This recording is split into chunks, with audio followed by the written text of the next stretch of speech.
Hi, I'm John Thorne from Thorny Motorsport, and we had such a good response to our buyer's guide for 12C and 650. We thought we'd do one for the 570 Sport Series as well. Now, we didn't think we needed to do this because basically it's the same car. The same engine, same gearbox, same chassis, same tub, but there's some subtle differences we thought was worthwhile covering, so we thought we'd cover it and do another little buyer's guide for people looking at buying a car or things to look for the problem with the car they've got. Now, this particular model we have here is one of the cars we look after. It's actually a 570 GT, which uses slightly different issues in terms of the rear panel, etc. But the actual car itself is the same. So, starting from the front of the car and back again, etc. There are slight differences with 650 12C in as much that they have different brake ducting on the front and they have different lower wishbones and different arms. This is because also the Sport Series doesn't have active suspension, it has static suspension, so there is there with a normal anti-roll bar and none of the electronics you get with it as well, which makes life simple. Things to check on here if you can, if you're looking to it, is just making sure you've got no weeps and no leaks from the shocks themselves. This car has lift kit fitted, so there's also the lift kit we have to be careful of, making sure there's no leaks from that. That can be a problem, not typically for these kind of cars though. There will be damage on the brake ducting, which is slightly different on these compared to the Super Series, but it's not a deal breaker. Things worthwhile checking is things like chassis damage, etc., that you need to be careful of in terms of what's on here when people hit the bodywork. But generally look at the underside of the car and just see how good and what good condition it is. Going further back from the car, again we have the fuel tank. Again we have the issue with the oil tank, which is the catch tank for the dry sump system. Just make sure that's not being damaged. It's just something we've seen before on previous cars. The rest of the car again is very, very similar, if not borderline identical to all of the cars in terms of the Super Series. So coming back in terms of an order, check the hose pipes. These are the clips, etc., that we replace. As you can see, they're fairly cheap and nasty ones, but these haven't moved on this car.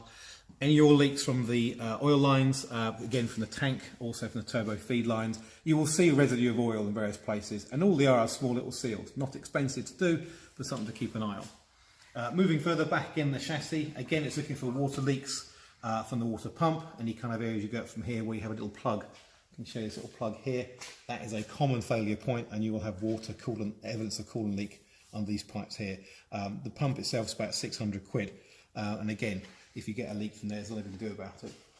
And again, further back, engine gearbox, identical to a 650, identical to a 12C. So first of all, we're looking at, in terms of engine, looking at leaks around the drive shafts. Again, it's a common weak issue, and also looking at the gearbox itself, and going around to here, where again, here is a little telltale hole we're looking for. Any oil coming out of that, that's indication of a problem with the issue with the gearbox that we all know about. But very rare on the Sport Series cars, we've never seen any with a problem. This particular car has one of our sports exhausts, so it's a ceramic coated from Zerkotech, which keeps all the heat down, which is lovely. The standard exhaust holds the covers all over the place, that we obviously get rid of when we put a full straight through system onto it. But now we get to the bit that's most annoying about the Sport Series, is the quality of the components and how they fix the under trays together. So if I can show you this, this is how we've had to take off the entire rear under tray of this particular car, because these little riv nuts down here, down the bottom, where these all connect up, are literally rusted to pieces. We have to drill them out each time. So this example here again, they literally spin round in the riv nut area.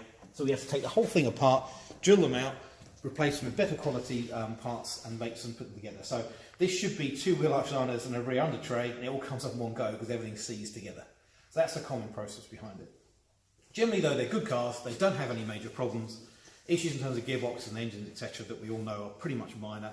Little niggly problems you have in terms of electronics, they're all worthwhile checking. You don't have the HVAC situation within the doors because it's all in one screen in the middle. And other than radios not working, that kind of stuff, which they're better, but they are still a pain. We're fortunate now we have all the diagnostic equipment required from McLaren to do all the entire car now. So we can now do all those processes as well, which is always good. So the first thing we do in any bias check is do a diagnostic check on the car and see what's gone wrong in terms of sensors and the issues you've got. So that's a service we offer people to buy and sell cars you can.